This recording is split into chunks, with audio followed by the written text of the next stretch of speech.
Bros do fitness, prestem atenção, porque vocês fazem sempre isto ao contrário. Protein intake during energy restriction. Isto é basicamente quanto é que é a quantidade de proteína que vocês devem consumir quando estão a tentar perder gordura e estão a passar fome. Literalmente.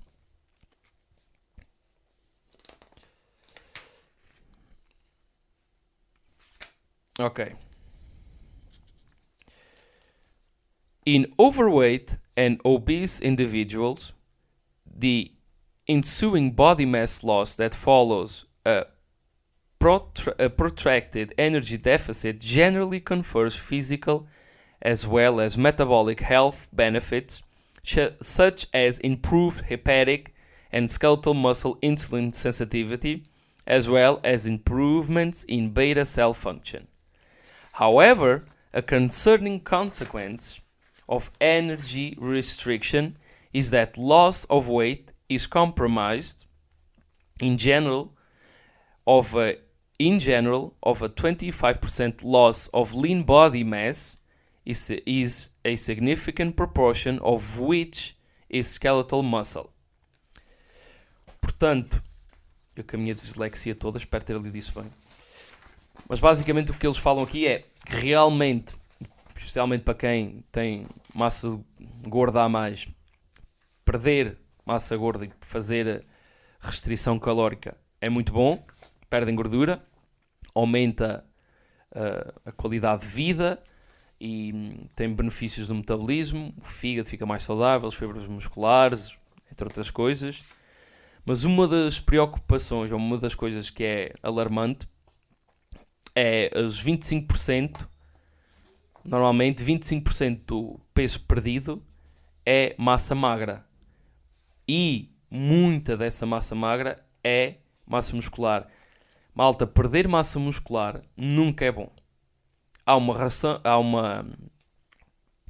relação linear entre a quantidade de massa muscular que uma pessoa tem e a probabilidade de morrer. Vou dizer isso outra vez. Isto é algo bem documentado na pesquisa científica. Há uma relação linear entre a quantidade de massa muscular que uma pessoa tem e a probabilidade dela morrer de qualquer tipo de doença. Portanto, perder massa muscular nunca é bom. Nunca é bom. Ponto final. Continuando. Following a 20% energy deficit, post-absorbed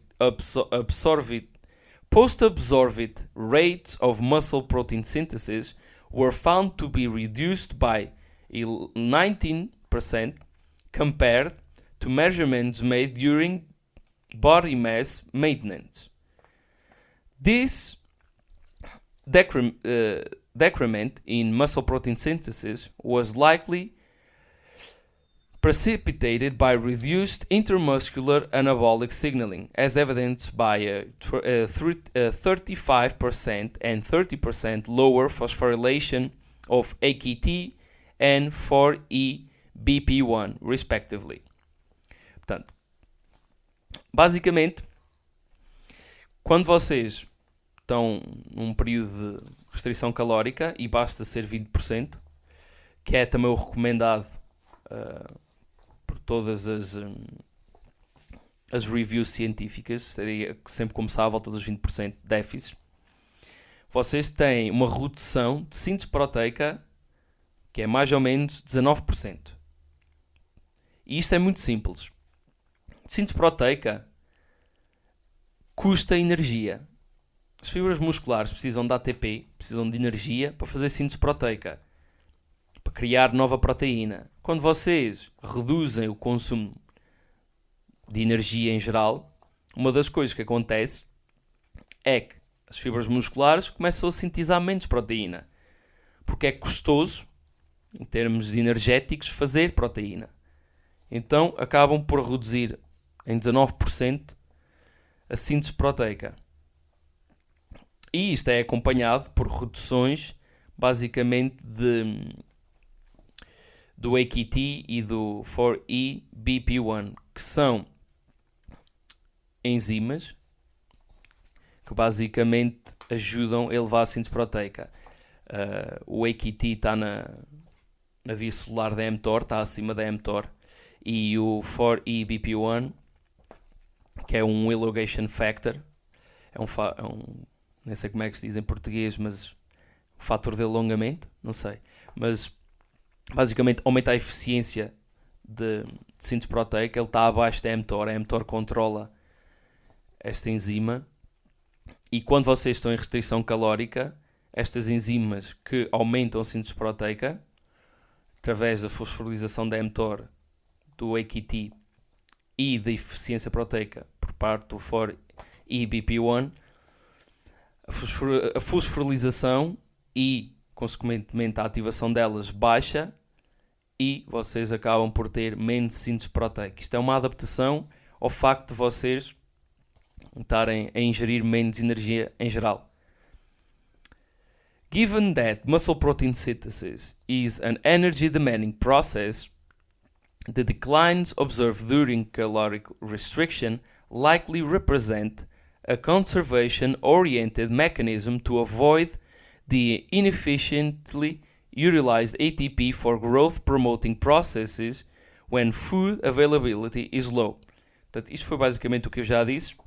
Comem menos, as fibras musculares começam a consumir menos energia para síntese proteica, começam a cortar naquilo que é não essencial. In line with this thesis, reductions in muscle protein synthesis occur rapidly following the onset of food deprivation. For example, Areta, I hope I'm saying that right, Areta et al. Observed a 27% reduction in myofibril protein synthesis after only 5 days of energy restriction in young men and women. Portanto, isto, além de ser uma adaptação normal e de esperar, também é rápida. Como viu Areta, temos uma redução de 27% de síntese proteica miofibrilar, que é a mais importante para a hipertrofia, só passado 5 dias. Ao fim de 5 dias a fazer dieta, em restrição calórica, temos logo uma redução de quase 30% de síntese de proteína, e especificamente proteína miofibrilar, que é aquela que constrói fibrilos, músculo em geral. Nonetheless, we contend that there is a compensatory decrease in energy-consuming processes during periods of caloric restriction. Muscle proteolysis, which is accomplished via the UPS-mediated degradation, is heavily reliant on ATP to fuel the conjugation and ligation of ubiquitin molecules onto the target surface. Aqui já estamos a falar de degradação de proteínas, já estamos a falar de quebras de proteína, e uma das maneiras que isso é feito é através do UPS system, que o UPS não é a transportadora, é ubiquitination, que ela é um mediador de quebra, ou mediador de autofagia, dos processos de quebra de proteínas que estão danificadas e que já não são úteis. Continuando, e agora passamos à parte mais interessante. Agora vamos passar à parte em que vamos perceber realmente se vocês devem consumir mais ou menos proteína quando estão em restrição calórica e a tentar perder gordura. Indeed, Pasiakos measured muscle protein synthesis in response to protein-rich meal before and after 21 days of a 40% energy deficit, achieved by 30% calorie restriction in combination with a 10% increase in aerobic exercise. Portanto, eles mediram ao fim de 21 dias, tinham as pessoas a comer menos 40% de energia, ou melhor, tinham um déficit de 40%, eles consumiam menos 30% de energia e tinham outro déficit induzido por treino aeróbico de 10%. The author demonstrated that only participants consuming 1.6 grams per kilogram a day, twice the recommended dietary allowance for protein, and 2.4 grams per kilogram a day, 3 times the RDA, or the allowed or the recommended dietary allowance, preserve their anabolic sensitivity to protein. Portanto, só que eles consumiam proteína em abundância e 2 e 3 vezes acima daquilo que é recomendado pelos nutricionistas,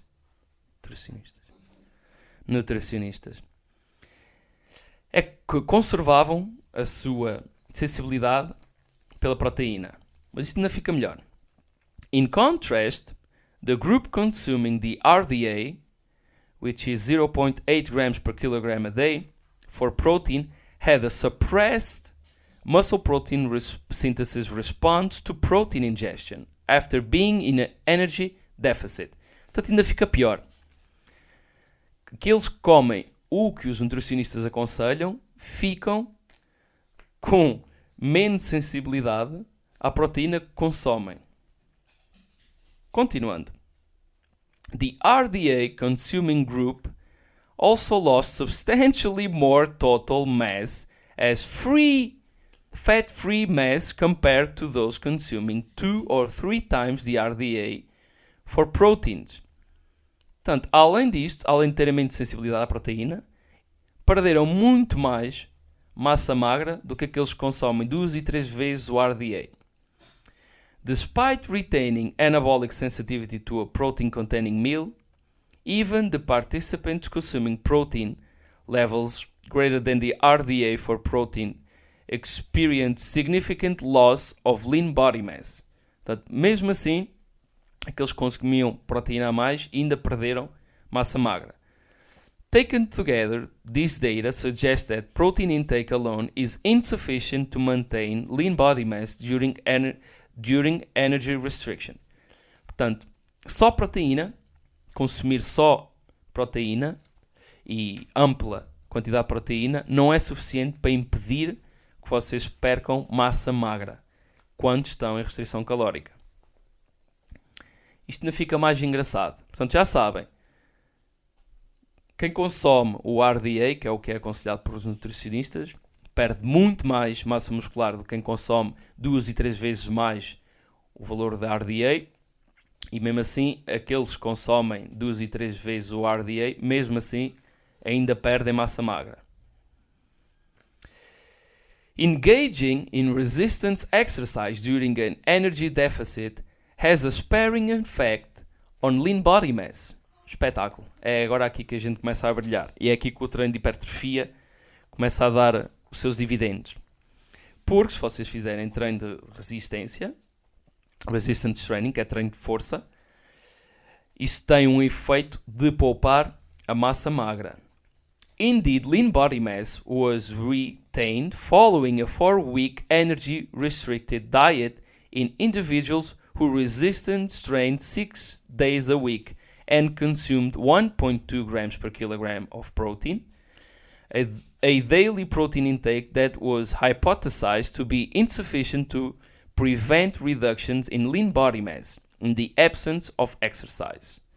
Portanto, pessoas que durante 4 semanas estavam em déficit calórico, treinavam 6 vezes por dia e comiam apenas 1.2 gramas por quilograma, já foi suficiente para poupar massa magra. Moreover, porque isso fica mais interessante,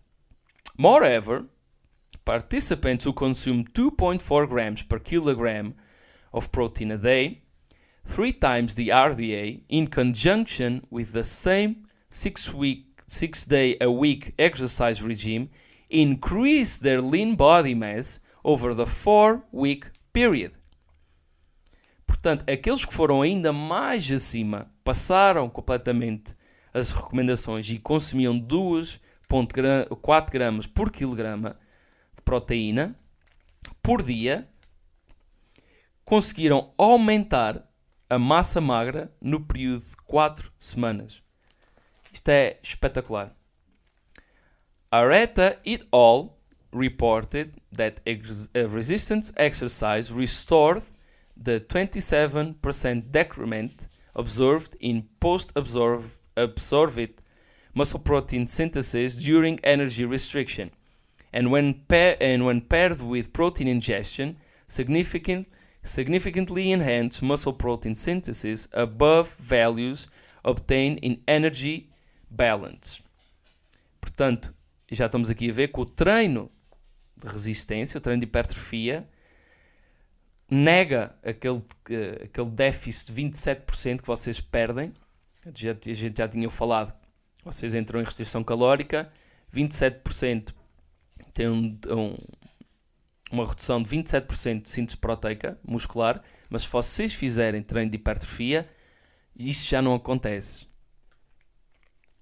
Using ingestion of deuterium oxide, já tínhamos falado, we also demonstrated a preservation of integrated myofibrillar protein synthesis, which was only observed in participants consuming 2.4 grams per kilograms of proteins a day. Portanto, eles ainda foram mais à frente e viram que, utilizando os métodos de óxido de deutério, que tem uma preservação de toda a síntese miofibrilar nos participantes que consomem 2.4 gramas por quilograma por dia de proteína. Thus, athletes who tend to be leaner than the general population and who have more training experience have been recommended to consume proteins upwards of 3 grams per kilogram a day in an attempt to prevent lean body mass losses during energy restriction.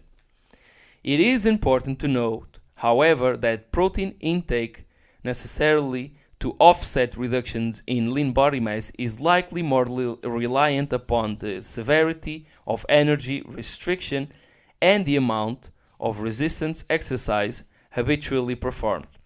Nevertheless, resistance exercise, when performed in conjunction with consumption of a higher protein intake, is effective to mitigate losses and leading to maintenance or allowing lean body mass accrual during energy restriction. Portanto, temos aqui a solução. Querem perder gordura, mas não querem perder massa magra, e massa magra engloba toda a massa magra, não é só o músculo, órgãos são massa magra, tecido como tendões e faixas e ossos, isso é tudo massa magra. Para quem quer perder gordura e não quer perder massa magra, e no nosso caso massa muscular, tem que fazer treino de resistência, ou seja, treino de hipertrofia, treino de força, e tem que aumentar o vosso consumo de proteína, e podem aumentar até 3 gramas por quilograma. O normal, num treino de hipertrofia normal, com o balanço positivo de energia, o recomendado é 2.2 gramas por quilograma por dia. Mais do que isso, tipicamente ninguém vê mais resultados por comer mais do que isso. Quando a gente passa para um déficit energético, aumentem o vosso consumo de proteína para 2.4 até 3 gramas. Entre 2.4 até 3 gramas por quilograma por dia. Portanto, é o caso de que, quando estão a ganhar massa muscular, não precisam de comer tanta proteína. Porque os músculos estão muito felizes a sintetizar mais proteína. Há muita energia, há energia em abundância, eles não precisam de preservar a energia, então as fibras musculares não precisam de um sinal tão forte de aminoácidos exógenos para estimular e despertar a síntese proteica. Por outro lado, quando vocês estão em restrição calórica, esses sinais são reduzidos, como a gente já viu, através do AKT, daquela via canónica da mTOR. Esse sinal fica reduzido até 35% e então a síntese proteica baixa. Se vocês fizerem treino de hipertrofia, e aumentarem, que é o que precisam, quando estão a fazer dieta, precisam de aumentar, não é quando estão a ganhar massa muscular. Quando estão a fazer dieta é que têm que aumentar o nível de proteína consumido para preservar e até tentarem ganhar mais massa muscular.